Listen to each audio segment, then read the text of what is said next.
चीन के तलवे चाटेगा पाकिस्तान। बीजिंग पहुंचे मियां इमरान। पुतिन बोले, नहीं नहीं मियां जान। मियां इमरान और उनके अब्बा जॉन जिनपिंग के रिश्तों के गर्माहट कौन नहीं जानता। सब जानते हैं कि किस तरह चीन पाकिस्तान को दुत्कारता है, लताड़ता है, हड़काता है और जरूरत पड़ने पर दुम पर लात भी मारता है। यह रिश्ता क्या कहलाता है भाईजान, आपसे बेहतर कौन जानता है। चीन से कहना तो चाहते हैं कि बड़े रुस्वा होकर तेरे कूच से हम निकले, लेकिन औकात ऐसा करने की इजाजत नहीं देती। फिर दुनिया को दिखाना भी है, इज्जत भी तो ढकनी है, तभी तो दूसरे देशों के सामने डींगे मार पाएंगे। लेकिन तुम्हारी ये डींग रूस को समझ आ गई है, तभी तो उसने भी मियां इमरान को दुत्कार दिया है। जी हाँ दोस्तों, मियां इमरान जिस ख्वाब को पाले बीजिंग पहुंचे थे, अब उनका वो ख्वाब पूरा नहीं हो पाएगा। क्या था मियां इमरान का ये ख्वाब और कैसे इसके पलीते लग गए, आपको बताऊंगा। ये भी बताऊंगा कि मियां इमरान के बीजिंग दौरे का असल मकसद क्या है, लेकिन उसके लिए आपको मेरे साथ बने रहना होगा और पूरा वीडियो बिना स्किप किए देखना होगा। दोस्तों, कहने को तो मियां जी इस बार शीतकालीन ओलंपिक के उद्घाटन समारोह में शिरकत करने पहुंचे हैं, लेकिन असल में इसके पीछे की कहानी कुछ और ही है। आखिर वो सच क्या है जो पाकिस्तान दुनिया से छिपा रहा है, झूठ का मुखौटा लगा रहा है, तलवे चाटने जा रहा है और खुद को बादशाह बता रहा है। दोस्तों, दरअसल पाकिस्तान और चीन की दोस्ती का गुणागणित ऐसा ही है, लेकिन इसके पीछे की जो हिस्ट्री और केमिस्ट्री है वो शायद आपको नहीं मालूम। दोनों के रिश्तों की जियोग्राफी बताने से पहले आपको बता दूं कि रिश्तों की इस दीवार को बचाने के लिए मियां ने अपने उइगर भाइयों पर हो रहे उस जुल्म को भी भुला दिया है जो चीन में उनके ऊपर किया जा रहा है। दोस्तों, आखिर ये उइगर कौन है और इन्हें चीन में किस तरह प्रताड़ित किया जा रहा है वो भी बता देता हूं। दोस्तों, उइगर मुसलमान अल्पसंख्यक तुर्क जातीय समूह से ताल्लुक रखते हैं। चीन में जिन 55 अल्पसंख्यक समुदायों को आधिकारिक तौर पर मान्यता दी गई है, उइगर उनमें से ही एक है। वर्तमान में उइगर मुसलमानों की सबसे बड़ी आबादी चीन के शिनजियांग क्षेत्र में रहती है। चीन ने उइगर मुसलमानों को एक क्षेत्रीय अल्पसंख्यक के रूप में मान्यता दी है और उन्हें स्वदेशी समूह मानने पर सीधे तौर पर इनकार कर दिया है। लिहाजा विकास का कोई भी लाभ इन्हें नहीं मिलता है, जबकि दूसरा वर्ग संपन्न होता रहता है। इसी कारण 2009 में शिनजियांग प्रांत की राजधानी उरुमकी में हिंसा हुई थी, जिसमें 200 से ज्यादा लोगों की मौत हो गई। इस घटना के बाद चीन का उइगर समाज के लोगों के प्रति रुख और सख्त हो गया है। दरअसल चीन उइगर मुसलमानों पर आतंकवाद और अलगाववाद के आरोप लगाता रहा है।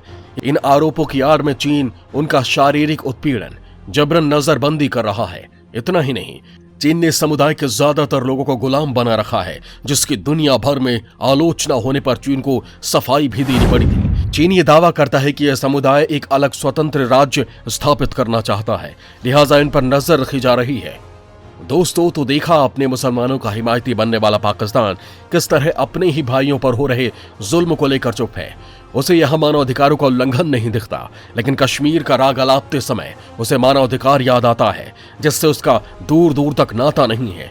दोस्तों, जैसा कि मैंने आपको कहा था कि मैं आपको पाकिस्तान और चीन के संबंधों का भूगोल बताऊंगा, तो चलिए आपको दोनों देशों के संबंधों का मिजाज भी समझा देता हूं। दोस्तों, जैसा कि हम सब जानते हैं कि पाकिस्तान चीन का प्यादा है, जिसके जरिए वो अपनी सियासी चाल चलता है और भारत को घेरने की कोशिश करता है, लेकिन उसकी ये चाल हमेशा फेल हो जाती है और उसके मुंह पर कालिख पुत जाती है। लेकिन बेचारा पाकिस्तान क्या करे, खुद की तो कोई बिसात है नहीं।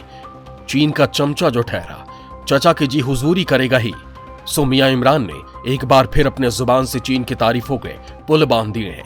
इमरान खान ने कहा कि चीन हमेशा जरूरत के समय पाकिस्तान के साथ खड़ा रहा है और मुश्किल समय में उसने हमारा साथ भी दिया है, ठीक उसी तरह जैसे पाकिस्तान चीन के साथ हमेशा खड़ा रहा है। इमरान खान ने कहा कि चीन ने पिछले 30 से 40 साल के दौरान सफलतापूर्वक 700 मिलियन लोगों को गरीबी से बाहर निकाला है और वो पाकिस्तान को भी गरीबी के दलदल से बाहर निकालने की कोशिश कर रहा है और उन्हें उम्मीद है कि चीन की कोशिश से उनका देश जल्द विश्व के अग्रणी देशों में शामिल हो जाएगा।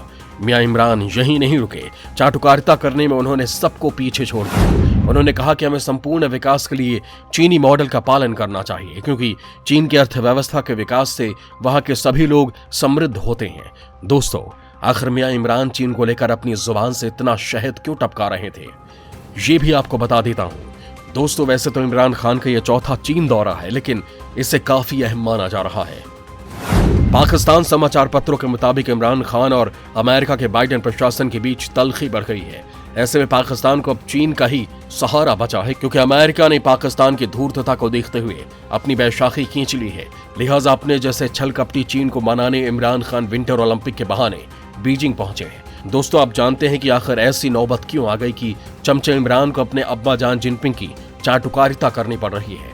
दरअसल ड्रैगन चीन पाकिस्तान इकोनॉमिक कॉरिडोर प्रोजेक्ट में हो रही देरी और उसमें कोई प्रगति नहीं होने से भड़का हुआ है। लिहाजा मियां इमरान को डर है कि उनके दिन लदने वाले हैं, इसलिए पूरी तैयारी के साथ पहुंच गए हैं चाचा जिनपिंग की खुशामद करने, उसे समझाने कि हम तो नौकर हैं, मालिक जो भी कहेगा उसे पूरा करेंगे। ऐसा करना मियां इमरान की मजबूरी भी है, क्योंकि इमरान के राज में अमेरिका पाकिस्तान के रिश्ते रसातल में पहुंच गए हैं। दरअसल चीन अमेरिका के बीच शुरू हुए शीत युद्ध में पाकिस्तान खुद के न्यूट्रल होने का दावा करता है, लेकिन हकीकत में पूरी तरह से चीन की गोद में जा चुका है। अमेरिका ने विंटर ओलंपिक का राजनयिक बहिष्कार किया है, लेकिन मियां इमरान खुद वहां पहुंच गए हैं। इससे पहले इमरान खान ने बाइडेन के न्योता देने के बाद भी लोकतंत्र शिखर सम्मेलन में हिस्सा नहीं लिया था, जिसका चीन ने विरोध किया था। पाकिस्तान ने चीन की सलाह पर इस बैठक से खुद को अलग कर लिया था। हालांकि इस रिश्तों को बचाने के लिए मियां इमरान कई बार अमेरिका के आगे गिड़गिड़ा चुके हैं और गीदड़ भपकी भी दे चुके हैं, लेकिन नतीजा सिफर ही रहा। बेचारे मियां इमरान को अमेरिका ने कोई भाव नहीं दिया और सड़क के आवारा कुत्ते की तरह लात मारकर भगा दिया। सो अब पाकिस्तान के पास ले देकर चीन का ही एकमात्र सहारा बचा है। इसलिए अब अब्बा जान को मक्खन लगाने के लिए मियां इमरान को बीजिंग के दरबार में हाजिरी लगानी पड़ रही है। पाकिस्तान के एक समाचार पत्र के मुताबिक इमरान खान चीन के शीर्ष नेतृत्व के साथ सीपीईसी की प्रगति, प्रमुख क्षेत्रीय और अंतर्राष्ट्रीय मुद्दों की समीक्षा करेंगे। आधिकारिक सूत्रों के मुताबिक पीएम इमरान खान चीनी नेतृत्व को यह समझाने की कोशिश करेंगे कि पाकिस्तान सीपीईसी की अपनी आर्थिक प्रगति और समृद्धि का मुख्य बिंदु मानता है। इस वजह से सीपीईसी को तेजी देने के लिए सभी प्रकार की कोशिश की जाएगी। ऐसा माना जाता है कि जब से इमरान खान के नेतृत्व वाली पीटीआई सरकार ने पाकिस्तान में सत्ता संभाली है, सीपीईसी परियोजनाओं पर प्रगति धीमी हो गई है। यही नहीं, पिछले साल जुलाई महीने में दासू हाइड्रो प्रोजेक्ट में काम करने वाले चीनी इंजीनियर्स पर हमले के बाद उसकी रफ्तार रुक से गई है। चीन ने पाकिस्तान को साफ कर दिया है कि चीनी नागरिकों की सुरक्षा उसके लिए सबसे अहम है। चीनी नागरिकों को मुआवजा देने में आनाकानी कर रही इमरान सरकार ड्रैगन की धमकी के आगे झुकते हुए अब भारी भरकम मुआवजा देने पर सहमत हुई है। यही नहीं, पाकिस्तान अब चीनी नागरिकों को ज्यादातर सुरक्षा देने जा रहा है। दोस्तों अब आप समझ गए होंगे कि चीन के पास जाना क्यों मियां इमरान की मजबूरी है और क्यों वो उसके तलवे चाटते रहते हैं। हालांकि उनके बीजिंग जाने का एक और सच था जिसे जोर का झटका लगा है। क्या है वो सच? दोस्तों जैसा कि मैंने आपसे कहा था कि मियां इमरान का रूस से संबंध बढ़ाने का सपना टूट गया है, तो ये उसी से जुड़ा है। दरअसल चीन में जो ओलंपिक हो रहे हैं उसमें रूसी राष्ट्रपति व्लादिमीर पुतिन और संयुक्त राष्ट्र महासचिव एंटोनियो गुतेरेस समेत कई वैश्विक नेता इस आयोजन के उद्घाटन में भाग लेने वाले हैं। बस मियां इमरान का सारा गुणागणित यहीं से शुरू हुआ था, लेकिन नतीजा आने से पहले ही वो फेल हो गए और उन्हें क्लास से आउट कर दिया गया। दरअसल मियां इमरान एक तीर से दो शिकार करना चाहते थे। पहला चाचा जिनपिंग की खुशामद करना और दूसरा रूस के साथ राष्ट्रपति पुतिन से भी मुलाकात करना, लेकिन उनकी उम्मीद को रूस ने तोड़ दिया है। रूस ने साफ कह दिया है कि पुतिन किसी से भी औपचारिक या अनौपचारिक मुलाकात नहीं करेंगे। क्रेमलिन के प्रवक्ता दमित्री पेस्कोव ने कहा कि चीनी राष्ट्रपति शी जिनपिंग के साथ वार्ता के अलावा राष्ट्रपति पुतिन के कार्यक्रम में कोई द्विपक्षीय बैठक शामिल नहीं है।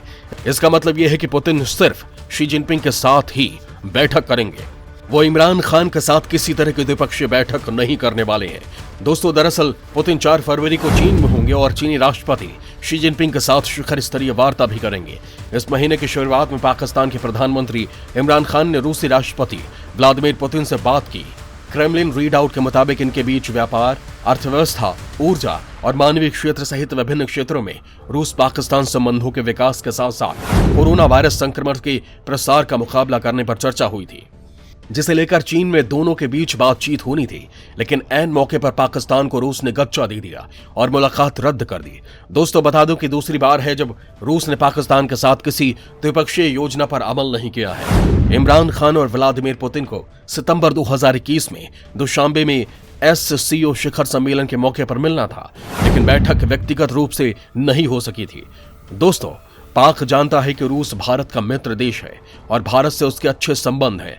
मियां इमरान इसी का फायदा उठाना चाहते हैं और रूस को सियासी पट्टी पढ़ाकर अपनी गरीबी और आतंकवाद दिखाकर अपनी तरफ मिलाना चाहते हैं, जिससे कि उन्हें अमेरिका की जगह रूस की बैसाखी मिल जाए और वो भारत पर दो तरफा दबाव बना सके। लेकिन मियां इमरान, शायद तुम भूल रहे हो कि ये हिंदुस्तान है और यहाँ के आका पीएम मोदी हैं, जिनका आज दुनिया में डंका बज रहा है। तुम्हारी सोच जहां तक पहुंच भी नहीं सकती, हमारे पीएम के घोड़े वहीं दौड़ते हैं। सियासत का जो ताना बाना तुम बुनना चाहते हो, उसकी डोर हमारे ही हाथ में है, जिससे हम जब चाहें तब तोड़ दें और तुम्हारी बैंड बजा दें। अगर तुम ये सोचते हो कि तुम रूस को अपनी तरफ मिलाकर भारत को कश्मीर मुद्दे पर घेरने की कोशिश करोगे, तो ये तुम्हारी भूल है। भारत को चुनौती देने की हिम्मत तो तुम्हारे अब्बा जान जिनपिंग में भी नहीं है, तो फिर तुम्हारी भी साथ क्या है? सो मियां इमरान, अपने दिमाग की बत्ती जलाना बंद कर दो, नहीं तो हम ऐसा शॉर्ट सर्किट कर देंगे कि पूरा दिमाग फ्यूज हो जाएगा और तुम्हें समझ नहीं आएगा कि इस शॉर्ट सर्किट को ठीक कैसे करें। दोस्तों, आपको हमारी ये वीडियो कैसा लगा हमें कमेंट बॉक्स में जरूर बताएं। जय हिंद, जय भारत।